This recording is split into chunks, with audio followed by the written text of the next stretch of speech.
నమస్కారం అండి, నా పేరు డాక్టర్ సువర్చల, జీవా ఫర్టిలిటీ సెంటర్స్ లో సైంటిఫిక్ డైరెక్టర్ ని. చాలా మంది దంపతులు పెళ్ళైన తర్వాత ఎన్ని రోజులు ట్రై చేయాలి, ఎన్ని రోజులు ట్రై చేసిన తర్వాత ప్రెగ్నెన్సీ రాకపోతే డాక్టర్ దగ్గరికి వెళ్ళాలనే సందేహంతో ఉంటారు. కొందరు చాలా తొందరగా వచ్చేస్తారు మా దగ్గర ట్రీట్మెంట్ కోసం, కొందరు 3-4 years అయిన తర్వాత కూడా రారు, వస్తుందిలే ప్రెగ్నెన్సీ అని. సో కొన్ని ఇంపార్టెంట్ విషయాలు తెలుసుకుంటే మీరు ఎప్పుడు డాక్టర్ దగ్గరికి వెళ్ళాలి, కొన్ని సందర్భాల్లో కొంచెం తొందరగా వెళ్ళాలి, అవి ఏ ఫ్యాక్టర్స్, ఎప్పుడు మీరు మెడికల్ ట్రీట్మెంట్ చేయించుకోవాలనేది తెలుసుకుందాం. మొదటిగా ఏంటంటే ఎవ్రీ కపుల్ అంటే ఎర్లీ 20s లో లేదా ఎర్లీ 30s లో ఉన్న ప్రతి కపుల్ కి 20 to 30% ఛాన్స్ ఉంటుంది ఎవ్రీ మంత్ ప్రెగ్నెన్సీ రావడానికి. సో ఎవ్రీ మంత్ ఆ ప్రెగ్నెన్సీ ఛాన్సెస్ ఉన్నాయి. సపోజ్ 100 కపుల్స్ ట్రై చేస్తున్నారు, ఫస్ట్ 3 months లో అరౌండ్ 30% కపుల్స్ కి ప్రెగ్నెన్సీ వస్తుంది, 6 months లో అరౌండ్ 40% కపుల్స్ కి ప్రెగ్నెన్సీ వస్తుంది, 1 year లో 85% కపుల్స్ కి ప్రెగ్నెన్సీ వచ్చేస్తుంది. సో ఆ 1 year తర్వాత కూడా మీరు 85% లో లేరనుకోండి, కొన్ని ఫ్యాక్టర్స్ తెలుసుకోవాలి ఎందుకు ప్రెగ్నెన్సీ రావట్లేదు. డెఫినెట్ గా ఏంటంటే 35 కన్నా తక్కువ ఉంటే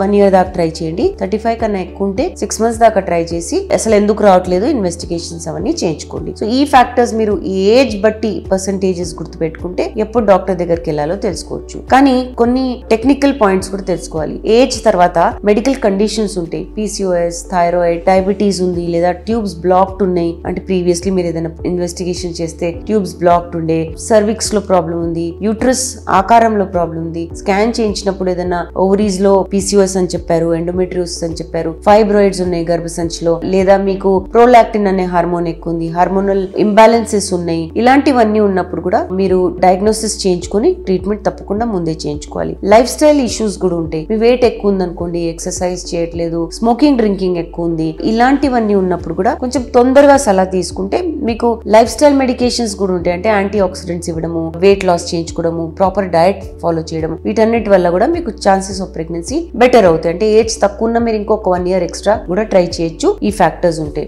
నెక్స్ట్ ఏంటంటే ఇవి తెలుసుకున్న most important thing is frequency of intercourse. చాలా మంది కపుల్స్ రెగ్యులర్ గా టైమ్డ్ ఇంటర్కోర్స్ చేయరు, అంటే ఇంటర్కోర్స్ ఉండొచ్చు, రెగ్యులర్ కూడా ఉండొచ్చు, బట్ టైమ్డ్ ఉండకపోవచ్చు, అంటే అండం విడుదల అవుతున్నప్పుడు ఉండకపోవచ్చు. సో ఈ అండం విడుదల అవుతున్న టైమే మోస్ట్ ఇంపార్టెంట్ టైం ప్రెగ్నెన్సీ రావాలంటే. సో టైమ్డ్ ఇంటర్కోర్స్ అనేది చాలా important, frequency of timed intercourse. మీకు అది తెలియకపోతే, సపోజ్ ఓవ్యులేషన్ ఎప్పుడవుతుంది తెలియదు, కొత్తగా పెళ్ళయి ఉన్నారు కాబట్టి వారానికి ఒక 3 సార్లు ట్రై చేయగలిగితే ప్రెగ్నెన్సీ ఛాన్సెస్ ఇంక్రీజ్ అవుతాయి. ఎందుకంటే కణాలు అనేవి గర్భసంచిలో 48 hours నుంచి 72 hours దాకా ఉంటాయి. సో మీరు ఎవ్రీ ఆల్టర్నేట్ డే లేదా 3 రోజులకు ఒకసారి ట్రై చేస్తే ఇప్పుడు ఛాన్సెస్ ఆఫ్ ప్రెగ్నెన్సీ ఇంక్రీజ్ అవుతాయి. ఎప్పుడు అడ్వైస్ తీసుకోవాలనేది కూడా చాలా important. Age most important factor, medical conditions most important factor, and regular timed intercourse ఉంది అనంగా కూడా మీకు ప్రెగ్నెన్సీ రావట్లేదంటే తప్పకుండా మెడికల్ అడ్వైస్ తీసుకోండి. ప్రతిసారి ట్రీట్మెంటే చేయరు, ఊరికే ఇన్వెస్టిగేషన్స్ చేయొచ్చు. థైరాయిడ్ ఎక్కువ తక్కువ ఉన్నా, ప్రోలాక్టిన్ ఎక్కువ ఉన్నా, అలాంటప్పుడు జస్ట్ మెడికేషన్స్ తో